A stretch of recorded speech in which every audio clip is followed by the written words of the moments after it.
New, and tonight on The Spirit of Food, we're at a very unique place in downtown Thomasville. We're at the Sweetgrass Dairy, and this is really a cheese shop that sort of turned into a sandwich shop, that turned into a wine bar. I have Matt here with me. Matt, tell everybody a little bit more about what you guys do here. The cheese shop is essentially our way to kind of connect with the community. We do lots of different things here. We have great wine, we do meat and cheese boards, and then we have little snacks like pimento cheese or jamon serrano and things like that. It's a way for us to give people really high quality products in a real intimate and awesome setting. This is our face for the public, essentially. Yeah, and you guys actually have a farm. Yeah, the farm has been around since 2000. We've been doing this for almost 12 years. Wow. And it's about 15 miles from here. So every single cheese that you get from our case that has the Sweetgrass Dairy logo is produced about 12 miles from downtown. It's about as fresh as you can get it. They also get some stuff here that we don't distribute all over the place, so it's kind of a unique place for folks to come and visit. One of the things I love that you were telling me about that you guys do is that you actually have cheese making classes where people come in and make their own cheese. Yeah, we do a couple of different things. The owner, Jeremy Little, runs all of those. So he does an all-day cheese making class. You make your own cheese from scratch, produce your own wheel. We age it in the cooler for you and then send it to your door. And we might be one of the few cheese makers in the country that does that, so we're pretty proud of that. And then we do mozzarella classes as well. Those are a little less intense. Mozzarella you can make in about 3 hours. Yeah. So those are a lot more, we get a lot of families in there, and that's a great activity. We've had 15 and 60-year-olds come, so that's a great sort of family thing that we can have folks come to. So you guys do all the cheese making at the farm then? Yeah, all the cheese making happens out at the farm, which is about 10 to 15 miles from downtown. Everything that we produce comes straight from there. And that's where you have the classes as well? Yeah, the classes come, everybody comes out to the farm, and then we pick up right there, and we do all-day cheese-making classes, which is Cheese Making 101. We have a couple classes coming up in August. They're not quite full yet. They usually sell out. Second week of August, I believe it's the 14th and 15th. We run them on Saturday and Sunday. We cap the number, so it's a really intimate experience. Should I ask how much it is like to do the class? Yeah, it's definitely affordable, but it's not. I mean, it's an all-day thing. So you're there for like 6 hours. Yeah. Right. So it's worth the money. Well, if you sell out every time, evidently it is. Yeah, and you get your own wheel of cheese. I mean, it's shipped directly to your doorstep. And is each class very specific to what type of cheese you're going to make that day? Everybody makes the same type of cheese on that day? Everybody makes the same type of cheese. Some of the classes will have a little bit different cheese than other classes, but it starts from the same base. Okay, gotcha. Cool. Now, tonight we have several things that we're going to be trying. Yes. This one is very similar to a brie, it looks like. Yeah, so Green Hill is our most popular and definitely the one we've won the most awards for. It's a soft ripened, a double cream in the style of a brie, but it has a really nice rind on the outside.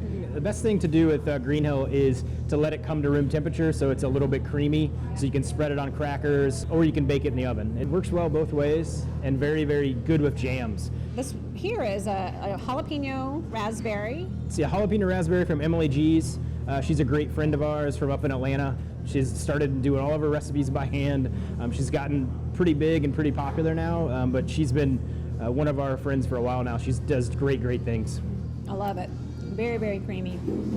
Very good with the spiciness of the jam. Now, this is Thomasville Tome. Yes, Thomasville Tome. It's a French Pyrenees style.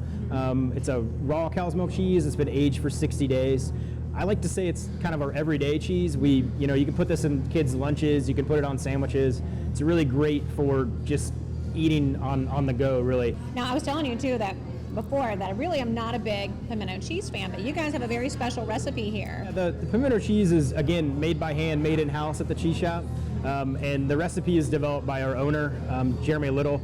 And so he came up with the recipe, and he's been tweaking it over the last 6 months or year even. No recipe is ever complete, right? Right. So that's our recipe. It's real creamy. It's very smoky. Very smoky. Almost like it has bacon in it, but it doesn't. No bacon. No bacon, but it's very smoky. There's a little bit of paprika in there. That's where that smoke. I mean, it's a smoked paprika too, but no. Yeah, this is something, for Thomasville, we don't ship anywhere else. So we really just do that here. You can really only get our pimento cheese at the cheese shop. Oh, really? We don't take it anywhere else unless we carry it ourselves. So you don't eat, like at New Leaf in Tallahassee, you don't have it there? They don't really have it at New Leaf at all, no. Pimento cheese is special to this location. Oh, that's very good. There's something special about the pickles too? Yeah, those are Miss Ginny's pickles. We get those out of North Carolina. She's a really great pickle producer, great family company. We've been selling her stuff for a long time now. And then the pecans you see in the middle there, those are from Sheffield pecans, and they come from Monticello, Florida.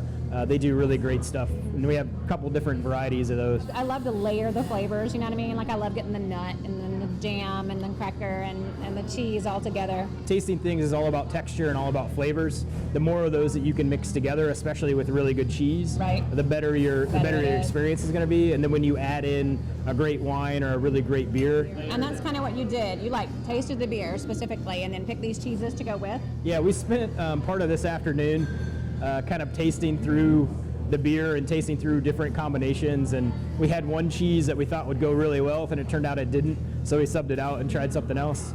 We do a lot of that. It's very good. Our whole entire focus is to make sure that when you enjoy something here at the cheese shop, it's the best thing you can taste. So it's an absolute best combination of flavors. That's what we're really going for. That's what we're striving for on a daily basis. And if people want to come get the selection after the show, you guys will have it here for them? Yeah, we, I mean, this is a pretty typical, offering for us. We might not have this exactly, but if you want it, we'll make it for you. Yeah. If you have a specific cheese that you really love and it's not on the menu, we'll cut it for you. We'll do whatever you need. I mean, we're all about customers and making sure that they're happy. Great. Well, this has been The Spirit of Food, and we have been at the Sweetgrass Dairy in their cheese shop in downtown Thomasville. So be sure to come and check them out because this has been a great pairing. We're going to be talking to some of the guests in a few minutes about what they think about the pairing between the beer and the cheese and all the yummy things that they have here. So stay tuned. We got more to come.